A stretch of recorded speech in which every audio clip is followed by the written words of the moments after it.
phone, TV, etc. Hyundai car, right? Korea's had an economic miracle in many ways. It's one of the things when I teach my undergrads or my MBA class that we spend time on. How did they grow so fast? But this chart is particularly vivid because it's not just are we richer than we were before, because every country is basically richer than they were before. No matter how poor they are, you know, cell phones didn't exist, and now you've got people in the poorest of countries who can actually buy a cell phone, right? So they're better off than they were. But often we want to measure, are you catching up to the richest countries, or in this case, the United States? So what this does here is puts economic wealth, per person income, GDP per capita, gross domestic product per capita, or wealth per person, as a percentage of American wealth per person. Okay, so you guys got that, right? If you go back to 1950, the red is Mexico and the blue is Brazil. 15% as rich. So every Mexican was about 25% as rich as every American per person. You watch over a generation, by the 1980s, Mexico had risen to 35%. They were beginning to catch up. However, that was short-lived. And so by 2005, 2004, Mexico is basically per person as rich as it was 50 years ago. So yeah, Mexicans today are richer than they were yesterday. Brazilians were at 15%, now they're at 20%, right? But they're not really closing the gap in terms of wealth compared to the United States. The United States is getting richer just as they're getting richer. And sadly, this is the case for most countries around the world outside of Europe. Africa, Latin America, Middle East, many South Asian countries. So why are Korea, Taiwan, these kind of countries so interesting? They started out, green is Taiwan, yellow is Korea. They started out at 10% as rich, 1/10 as rich per person as America in 1950. But rather than a sort of up and down thing, it's almost a direct line upwards. So that by 2004, they're over 50% as rich as the United States. And they've continued to close the gap. These numbers just haven't been updated. So these are countries that have truly closed the gap compared to the United States in terms of economic development.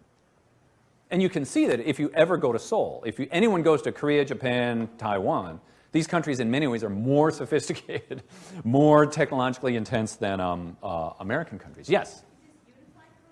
No, this is just South Korea. We're going to talk about North Korea later because North Korea has not closed the gap. But the South Korean economy, right? So we have the world's largest shipbuilder is Hyundai, or South Korea, and Hyundai Heavy Industries, right? Samsung and LG are now global brands.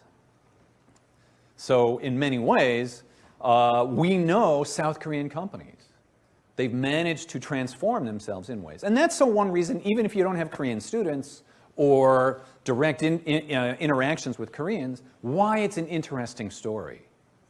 Because this is truly amazing what the East Asian countries have done, particularly South Korea and Taiwan. How did they do this? How did they catch up and nobody else caught up? I'm not going to answer it here. We're going to move onwards, but I'd be happy to talk about it as we go, right? So just in the interest of time, I'm going to try and finish with enough time that we can talk about whatever you guys want. But this is just some reasons why we think Korea is interesting, why we might want to study it. So I'm going to talk now about pre-modern Korean history a little bit. And I'm going to leave you with, I want to start with a question, which I don't expect you to be able to answer.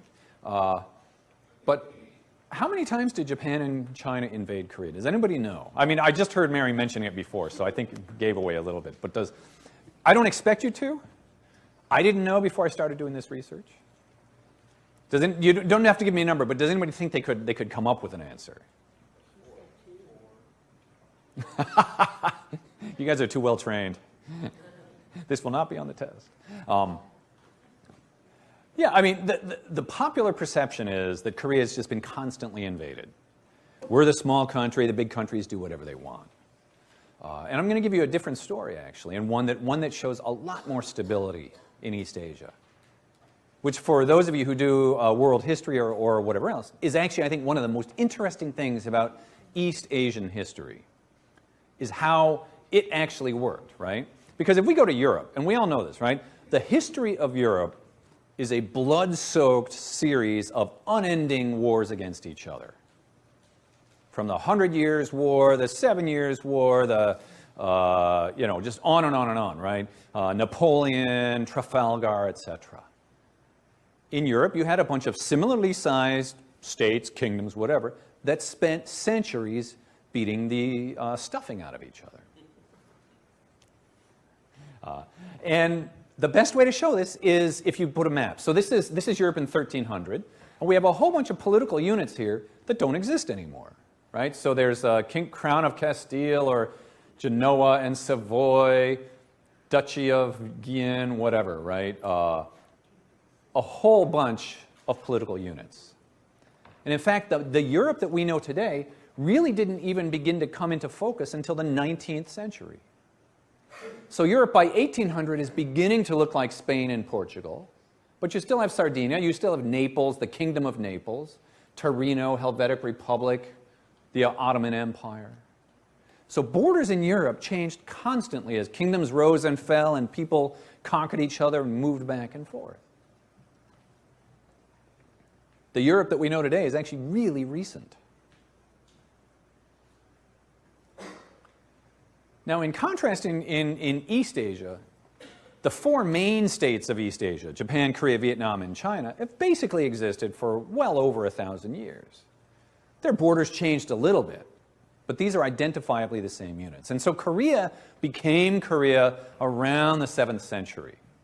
Now, there's a lot of historical debate over this kingdom called Goguryeo. But essentially, there were three kingdoms on the Korean peninsula. Before then, the Baekje, Shilla, and Goguryeo. This Kaya was a smaller thing. Before then, around 200 AD, there were a bunch of little tribes, things back and forth. These kingdoms developed around 200, so that by 600 AD, you had basically three large kingdoms. Yamato Japan, the Japanese state that we know today, it roughly traces its emergence to around the 6th or 7th century. Before then, again, just a bunch of little tribes or something. But there we can trace a political heritage. Now, the interesting thing is that here there was a world war. There was a world war, meaning everybody who could be involved was involved. Right? So the Japanese allied with Baekje, Shilla allied with Tang China. Shilla and Tang crushed Goguryeo.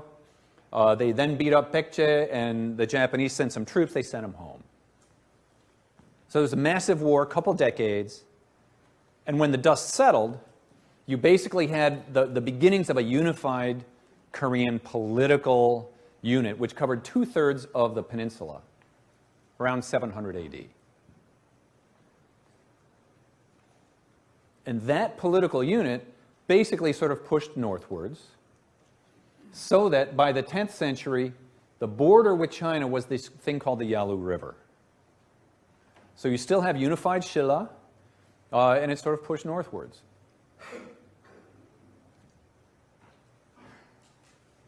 By the Chosun dynasty of 1400, they had basically filled out to what it looks like today, and I'm going to talk about this a little bit.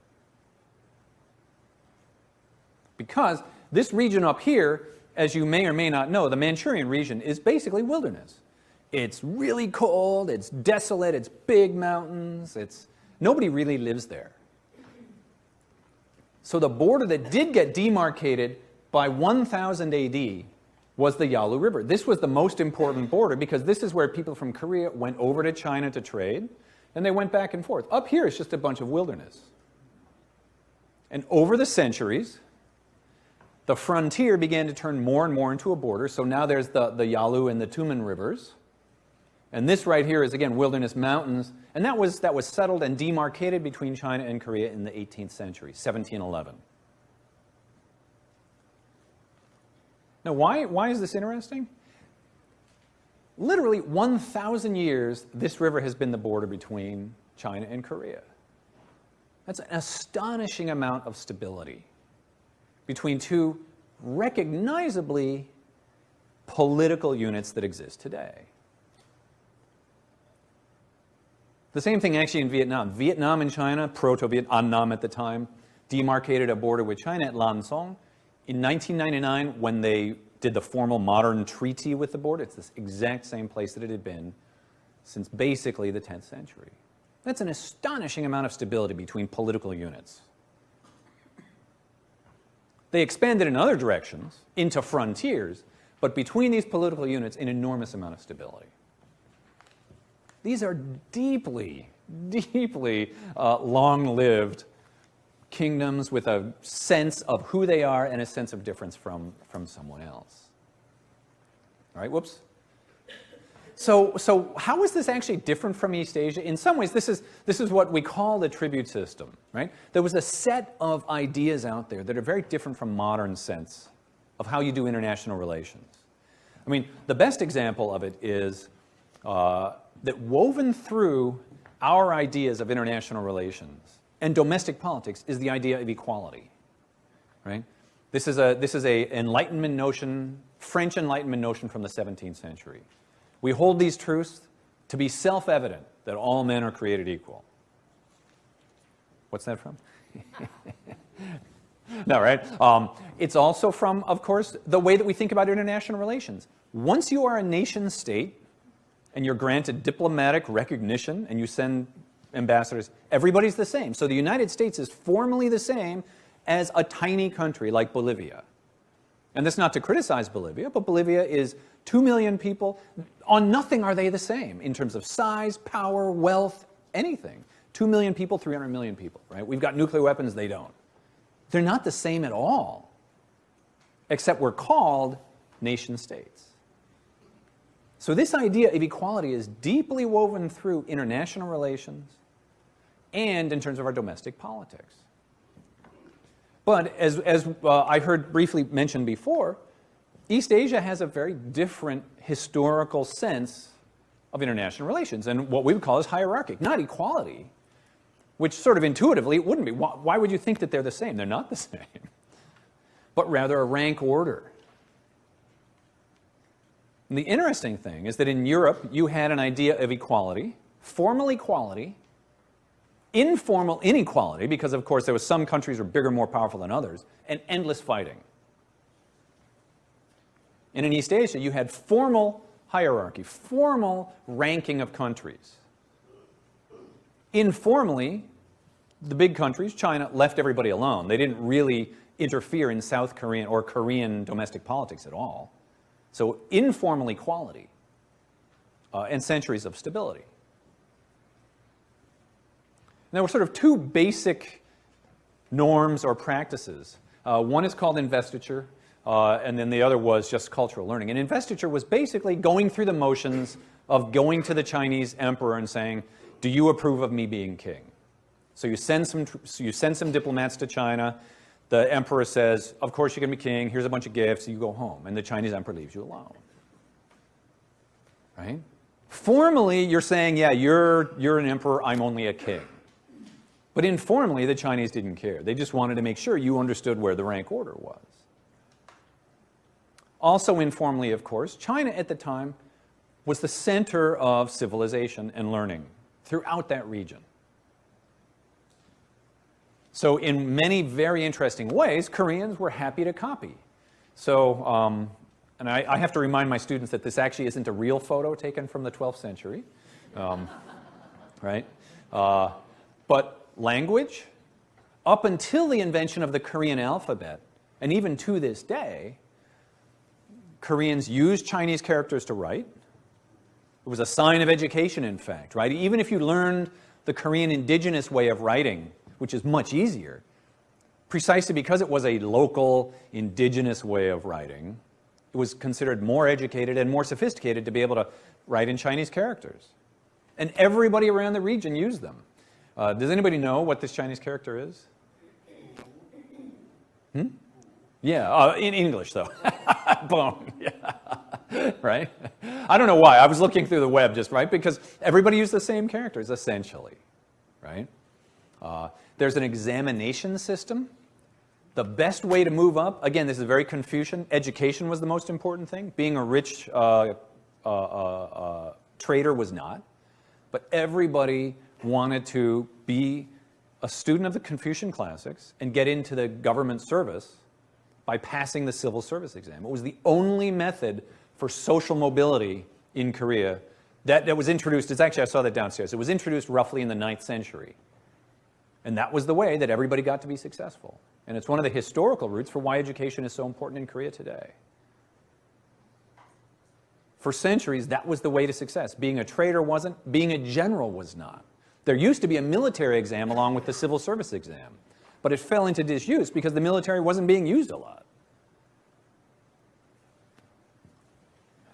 They even copied the organization of government. There were 6 ministries. There was the king, and there were 6 ministries in China, and there's Koreans who had the 6 ministries, identical. Vietnam had the same 6 ministries. Board of Rights, Board of Punishments, etc. They wore the same insignia. The only difference is Korean insignia started at rank 3. 1 is the highest. So the Chinese had 1, 2, 3, 4, whatever. The Koreans started at 3. The highest rank you could get in Korea is 3. Because they weren't going to be the Chinese, but they were using the same kind of a thing. Right? Now, what makes this so interesting is like, so there's a set of ideas out there. There's a set of goals. As long as everybody knows where they fit, everything's fine. And a lot of cultural buy-in from China. Now, there's indigenous Korean culture as well. Don't get me wrong. There's a deeply indigenous Korean culture, which is not Confucian, which is not hierarchic, which is earthy, egalitarian, and whatever else. And we're going to come back to this. So it wasn't a wholesale copying of Chinese culture any more than, for example, Mexico or Europe is borrowing wholesale from American culture. We're number 1 today, and people sort of like to borrow some stuff. Everyone wants to learn English, but that doesn't mean they all want to become American and act all like us. But the interesting thing about this, and I heard it again mentioned, is this war, because this is the exception that in some ways proves the rule. In 1592, in the Imjinweran, this Japanese general Hideyoshi decided he was going to invade China, and to get there he had to go through Korea. So, what did he do? He invaded, at one point it was almost 200,000 soldiers. They crossed these 50 miles of water on 700 ships and invaded Korea. Korea defended with 60,000 troops. Yi Sun-shin had turtle boats, mercilessly cut their supply lines. And the Chinese ultimately sent, at first they didn't believe the Koreans. Like, you're kidding me. The Japanese are invading us? But eventually they sent troops and helped defend Korea. That was a world war also at the time.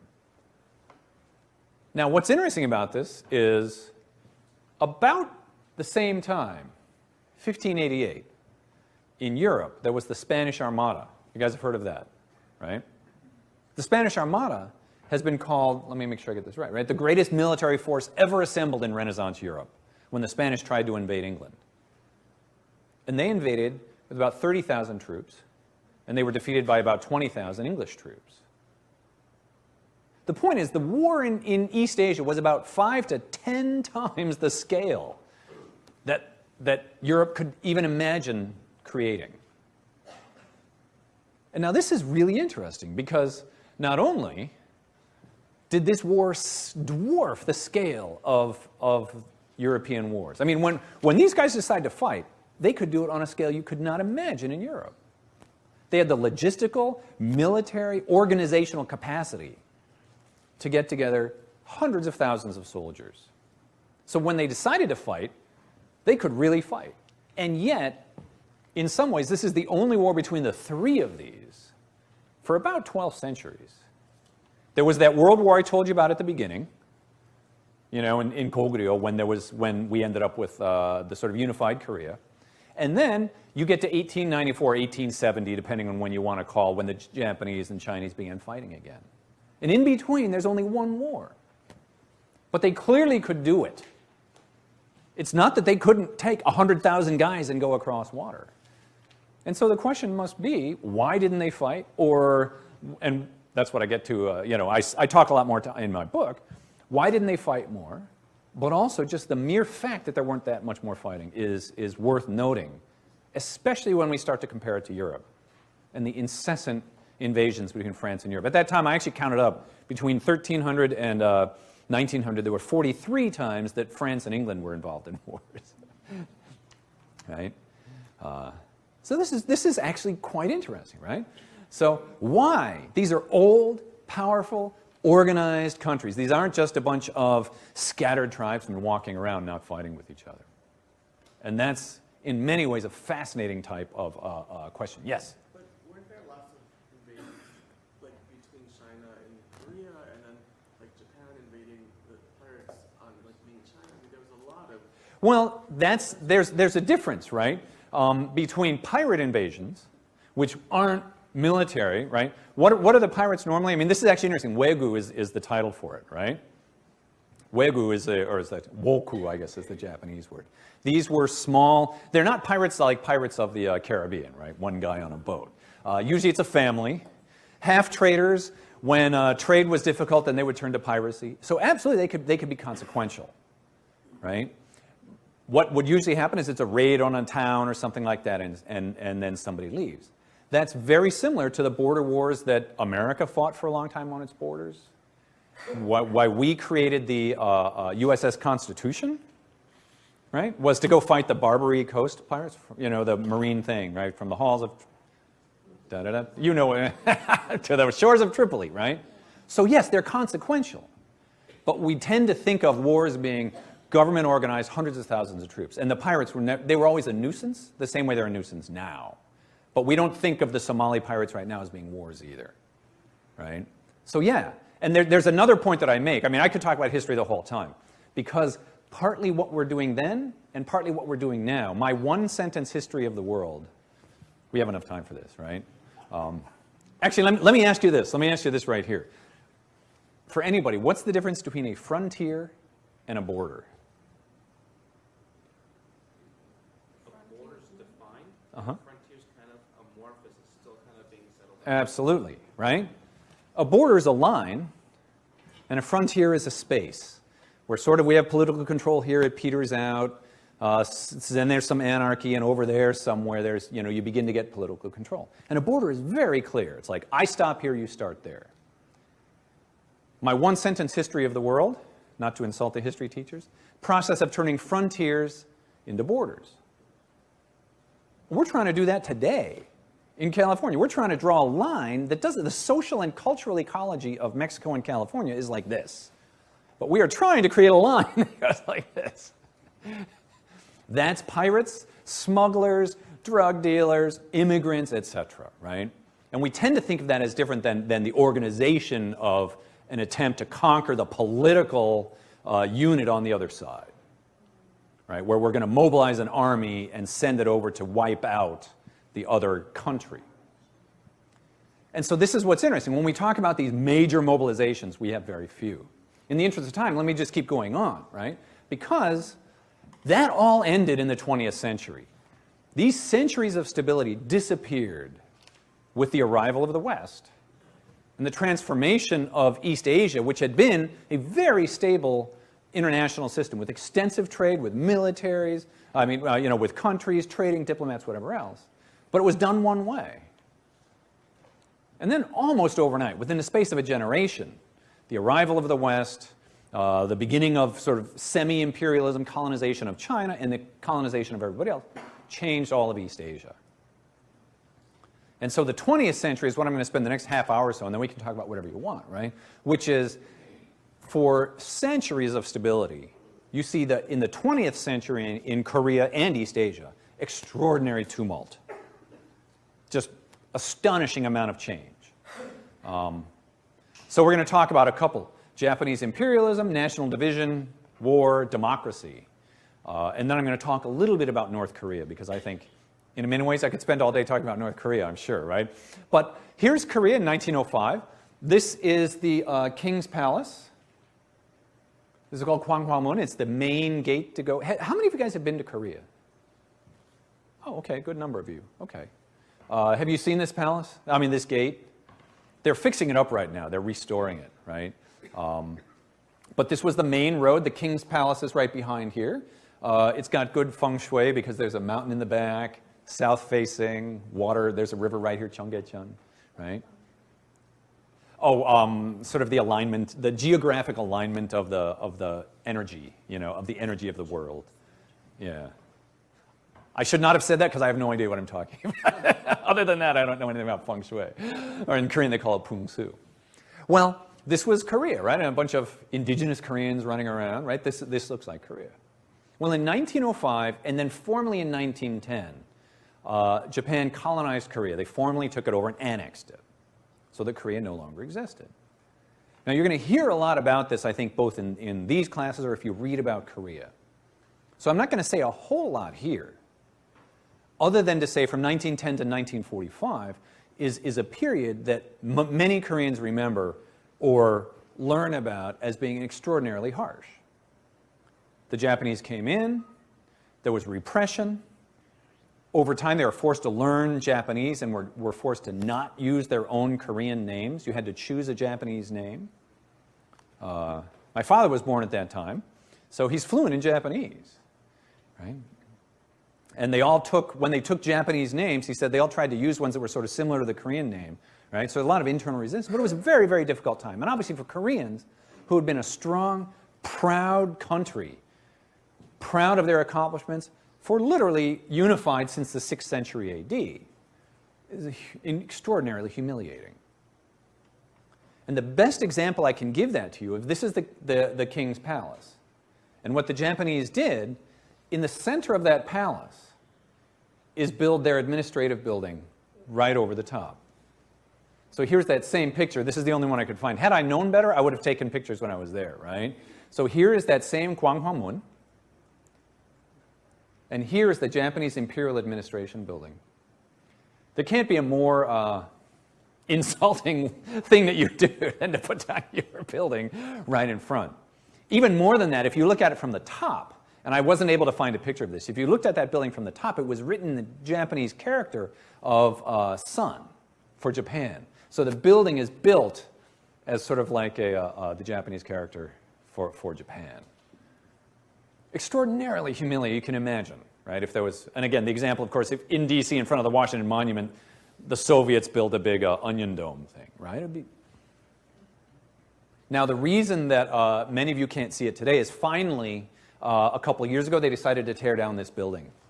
And they're restoring the palace to what it looked like before, right? So here's another view from the other side of what that palace looked like, and here's the building, right? So it was an extraordinarily difficult time for Koreans. Many came to either China or the United States. Some tried to fight guerrilla. You know, off in the wilderness of Manchuria, they tried to fight. Here at USC, we have one of the famous Korean independence activists. We have the house that his family lived in, An Chang-ho. He wrote the Korean national anthem, Dong-hae, ba-ba, right? But he was living here in LA for 20 years as he went to try and fight for independence. So it was a very difficult time. Well, after that, you get independence in 1945, but immediate division of the peninsula into north and south. Right? It was decided in around 1943 by the U.S. and the Soviet Union at the, I think, Malta conference. Stalin and Roosevelt are sitting around with Churchill, and they say, what are we going to do? Let's divide up Germany to make sure that Germany doesn't fight again. Let's divide up the Korean peninsula. You take the northern half, Soviets. I'll take the southern half. We'll demobilize the Japanese troops. Now, the interesting thing about this is, and I'll just briefly talk about this, is this has never all made that much sense to me. I mean, I understand why. The Americans did not want to let the Soviets have the entire peninsula because it's geopolitically important. Why the Soviets agreed to a division is sort of surprising. But even beyond that, this doesn't make any sense to me. We divided up Germany because they started a war. So why didn't we divide up Japan? Right? Why did we divide up Korea and not Japan? The Japanese and Russians had even fought a war in 1904 over the islands. They still dispute to this day the northern territories. Why didn't you divide sort of Soviets get Tokyo and the Americans get Kyoto or something like that, right? The world would be totally different. Actually, probably all of the Korean Peninsula would be communist. But, you know, it's interesting to think. Why did we not divide up Japan? What would the world look like if we had not divided up Korea? And it was totally imposed from the outside. That being said, it was divided, the beginning of the Cold War. The Korean War, destroyed about 75% of all productive capacity on Korean Peninsula. As you know, the North Koreans invaded, went all the way down to a tiny foothold at Pusan. Then the Americans outflanked them. We went all the way up to the Yalu River. Then the Chinese intervened, and we went all the way back down again. And eventually the war stabilized exactly where it started, the 38th parallel. The American Air Force ran out of targets to bomb in North Korea. There was nothing left to bomb. And this is Seoul, which changed hands 3 times. Now, in some ways, horrific tragedy. Everybody who's Korean has a memory of the Korean War, lost a friend, lost a brother, or their family is divided. Somebody's in the north, somebody's in the south. About 2 million Koreans died, 10% of the population at the time. Right? So everybody has a story. Now, there's a lot of tragedies in the world, right? So I'm not going to say this is bigger or worse than Soviets losing 20 million in World War II. But it is a horrific tragedy to Koreans. The tragedy today is, and I'll talk about this when I talk about North Korea, we are exactly in the same place as we were in 1953. There has been almost zero change in North-South relations, U.S., whatever, right? We have still a divided peninsula, Cold War, et cetera, except North Korea now has a couple nukes. It's the only difference. Right? Nothing has changed basically in 60 years. Seoul, on the other hand, the benefit, and again, I would never give this as a policy prescription, have a horrible, horrific war that wipes out 10% of your population, because then you'll get to rebuild. But in fact, you did get a chance to rebuild. And what South Korea was able to do, this is the Han River, this is Seoul, and after the Korean War, basically everybody got to start over in 1950. So not just with infrastructure. Here's the Gwanghwamun with the gate again. Here's 1980. You can see there's the mountains around Seoul, some buildings, and here we are today, right? You can't even see. Somewhere over there is, downtown, right? Unrecognizable from what it was like in 1950 or 1900. So this is the benefit. Again, I'm not going to suggest countries do this, but they got a chance to start over, and it wasn't just physical. Social classes got screwed up. Everything was up for grabs. So there was no ruling class, peasants, etc. I mean, there were, but with the war and colonization and division, basically everybody got a chance to start over. So enormous transition, right? Now, during the Cold War, there were a whole bunch of military governments, coups d'etat. And in fact, no leader between 1948 in 1987. So for almost 40 years, no South Korean leader had voluntarily left office. They had all either been kicked out, assassinated, or exiled. So here's the same famous Gwanghwamun Gate, right?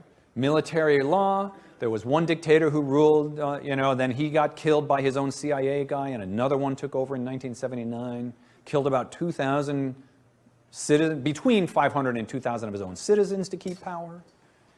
Right? We remember Tiananmen. We don't remember Gwangju because Tiananmen's bad Chinese and Gwangju was our ally, so we sort of ignored it. These were brutal, repressive governments. By the 1980s,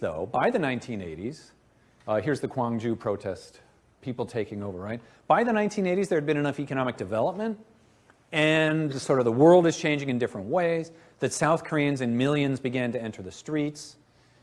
And we had a very dramatic democratic transition in 1987, when the president at the time decided not to call out the troops, and he left office voluntarily. And since then, for the last 24 years, we've had, here are democracy demonstrations in 1987. And here's one thing about Koreans, which I will point out, right? This is the other side. This is not a sort of you're the king, we're the peasants, you can do whatever you want. When Koreans aren't happy with something, they let you know. which is really interesting, right? There is a deeply, I'm not going to call it democratic, but egalitarian strand in Korean society, which says, I'm as good as anybody, and it's my right to tell you what to do. And they didn't like what the government was doing, and now we have democracy today. Stable, placid. It is interesting, right? I mean, it's still evolving, and it is fun. It is fun to do this because they literally spray each other with fire hoses and beat each other up and stuff. At the same time, it's a young democracy, and we had in the United States 200 years ago we had what do you call it, duels, right? It took us a long time to get to where we are today, where even though we hate it, actually I'm not sure, I think we're going backwards right now. But, you know, I was going to say, even though you may hate the other guy, you're like my respected senator from Nebraska or whatever, right? I think but it is a democracy. There have been peaceful transfers of power despite this. There's no worry that the military is going to come out. I mean, Korea has a lot of things to be proud of. The economic development, this transition to democracy. I should put another picture on, but like people vote, right? There is a movement towards better freedom of press, freedom of speech, things like that, right? There's a lot of stuff. If you go to Korea in 1910 or 1950, you would not bet on this country having done this. There's no way, if you looked at Korea in 1950, you'd say, that's a country that's going to be an economic miracle that everybody's going to know about around the world, and is going to be a stable democracy, right? So in many ways, this is really interesting how Korea has gone. The 20th century was extraordinarily tumultuous for Korea. Colonization, division, war, military coups d'etat, up until the late 1980s, millions of people in the street protesting for democracy. So that transition, though, Korea has managed the transition to modernity quite well, given the kinds of things it had on its plate, so to speak. Roughly now, let me talk about North Korea. And I'll make 2 points. I really only have 1 point, and then we have plenty of time to talk about whatever you want. And my 1 point is basically this, and I wonder, do I have it up here? No, I don't. Okay. My point is this, right? 24 million human beings. It's true, I did get quoted occasionally a couple weeks ago. The thing that I found most disturbing about the death of Kim Jong-il, about the way that we in America responded to it, is this roar, a roar of every person who had ever eaten Korean food was like an authority giving an interview or blogging or something like that, right? Or had been to Seoul, had been to the airport. It was astonishing how many people were like instant experts on North Korea. Not only that, if they had something good to say, it would be true. But the way that we view North Koreans, everybody was doing this. There was the few voices of reason totally drowned out by the morons who are talking about they're brainwashed, they're robots, they're idiots, they're crazy, right? And we tend to forget. The one thing I want you to take away, if you take away anything from today's talk, it would be actually this, which is there are 22 million human beings up there. And they think they're normal. They don't think they're weird and crazy and stuff like that. So I'm going to talk to you about that a little bit, because it is very easy for us to just do this. Now, granted, The Economist is very funny. I give them credit. I love this, This is, who's this? Kim Jong-il. He just died. And by the way, he was inconsiderate in death as in life. He died right before Christmas. Like, come on. He ruined my Christmas. Right? But yeah, it's easy to laugh at this guy. He's sort of pudgy. He looks weird, right? This was taken in 2000, the first time that the South and North Korean leaders had ever met. They got together. They had a summit meeting. And to their credit, the reason they're saying this is because people were surprised that he could actually speak normally, that he wasn't foaming at the mouth and stuff like that, right? And he was. He could speak very, very smoothly. And in fact, he showed a lot of respect to the South Korean leader who was older than him. South Korea is very hierarchic, a very Confucian thing. The South Korean leader was 20 years older than him. He used the right types of words that you would use to someone who is 20 years older than you. Right? He wasn't trying to speak as an equal or anything else, right? So anyway, yeah, greetings, Earthlings. Take me to your leader. But this is the way that we tend to think about North Korea, right? But in many ways, North Korea is more Korean than South Koreans. I mean, South Koreans, in doing all the cool stuff they've done, globalization, economic development, democracy, right? You go to Seoul today, it's a global city. People's values have changed. They're sort of Korean, but they're global people now, right? North Korea, in some ways, is stuck in a time warp. It's the same way they've been doing things for